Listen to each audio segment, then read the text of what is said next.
So for a change, I've got myself a 2D printer. This is a label printer, obviously. It uses rolls of thermal labels.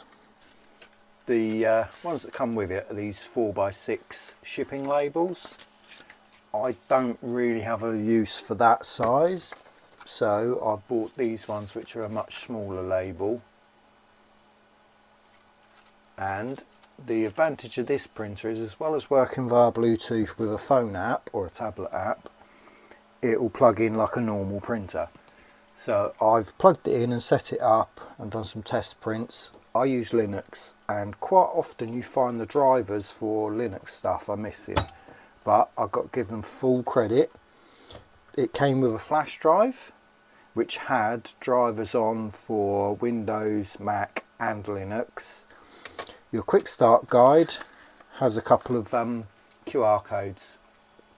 This one takes you to your app store to install the app on your phone. It's called EZ Label because we're in Britain. This one takes you to a Google Drive folder with the latest versions of their drivers. And I was pleased to see there was a Linux version included. In fact, there was two. There was a deb and an RPM, and a little instructional video showing you how to get it all set up. So instantly it's got, you know, extra points from me, because if you use Linux, you know quite often that doesn't happen and you have to go digging for little random files and stuff. So basically the way it works is you've got this holder for your roll of labels. If you buy the larger fanfold labels, you can drop them out the back of the printer and sit them behind it and it will feed through. And then you've got your guides here, so you just run your label through, slide. The guides are actually fixed to each other so it keeps it centered, and you want it so as it will line up nice and smoothly. There we go. And then you close your lid up and you hold this button until it goes red and then let go. There you go. And now that will align itself to the end of the label. The only snag with this is when you change from one size of the label to another or put in a new roll, you burn a couple of labels. You can see here I've been test printing on it.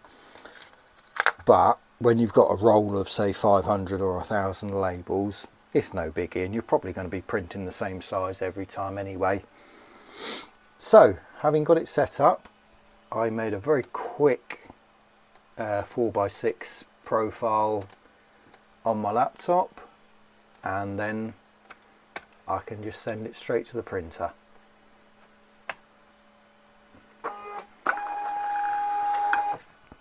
It's not quite right, I've still got to do some aligning and stuff, but you know, it only took me 10 minutes to sort that out. So that's the in fact, let's take this off the roll.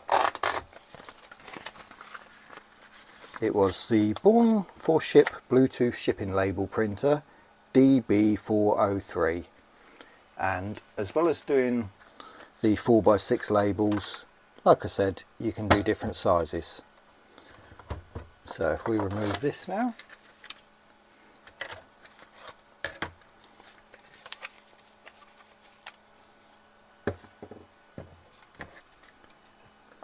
and this is just a cheap roll, generic thermal labels are picked up. Oops, forgot the guide.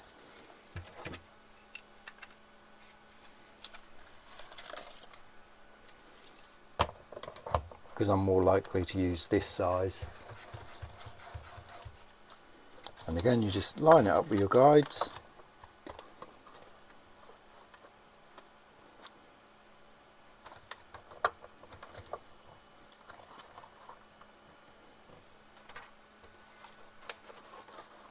Because you want it to flow nice and smoothly without snagging, but you don't want it to have too much movement. There we go, that should be about right.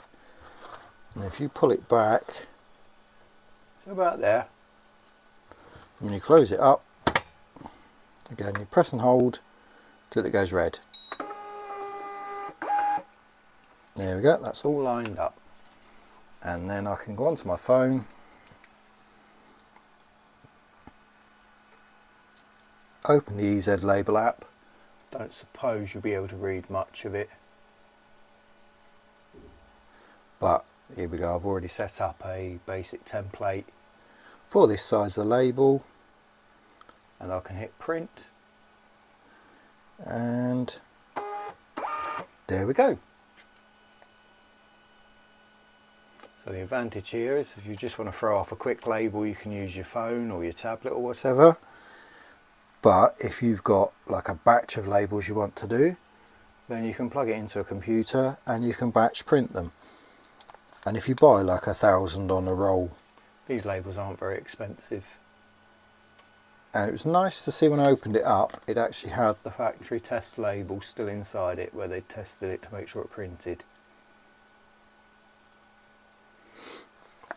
So that is the Born4Ship Bluetooth shipping label printer. The model number is DB403. Thanks for watching.